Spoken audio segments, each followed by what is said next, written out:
The Wonderful Wizard of Oz. Written by L. Frank Baum.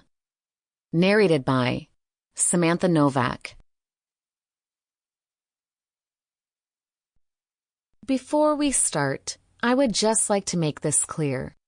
If you enjoy any parts of this audiobook whatsoever, an honest review is always appreciated. So, let's get started. Introduction.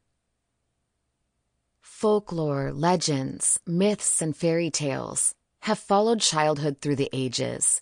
For every healthy youngster has a wholesome and instinctive love for stories fantastic, marvelous, and manifestly unreal.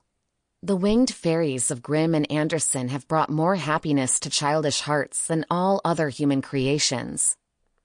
Yet, the old-time fairy tale, having served for generations, may now be classed as historical in the children's library, for the time has come for a series of newer wonder tales in which the stereotyped genie, dwarf, and fairy are eliminated, together with all the horrible and blood-curdling incidents devised by their authors to point a fearsome moral to each tale. Modern education includes morality. Therefore, the modern child seeks only entertainment in its wonder tales and gladly dispenses with all disagreeable incident. Having this thought in mind, the story of The Wonderful Wizard of Oz was written solely to please children of today.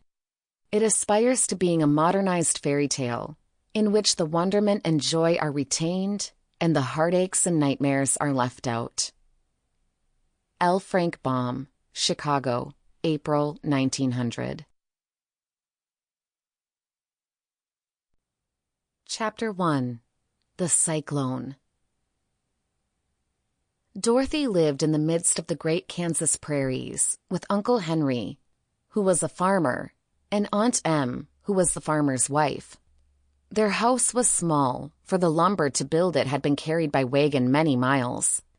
There were 4 walls, a floor, and a roof, which made one room, and this room contained a rusty-looking cook stove, a cupboard for the dishes, a table, 3 or 4 chairs, and the beds. Uncle Henry and Aunt Em had a big bed in one corner, and Dorothy a little bed in another corner. There was no garret at all, and no cellar, except a small hole dug in the ground called a cyclone cellar, where the family could go in case one of those great whirlwinds arose, mighty enough to crush any building in its path. It was reached by a trap door in the middle of the floor, from which a ladder led down into the small, dark hole. When Dorothy stood in the doorway and looked around, she could see nothing but the great gray prairie on every side.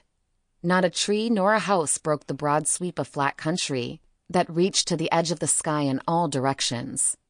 The sun had baked the plowed land into a gray mass, with little cracks running through it.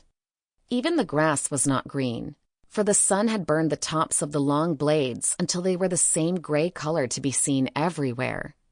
Once the house had been painted, but the sun blistered the paint and the rains washed it away. And now the house was as dull and gray as everything else. When Aunt Em came there to live, she was a young, pretty wife. The sun and wind had changed her, too. They had taken the sparkle from her eyes and left them a sober gray. They had taken the red from her cheeks and lips, and they were gray also. She was thin and gaunt, and never smiled now.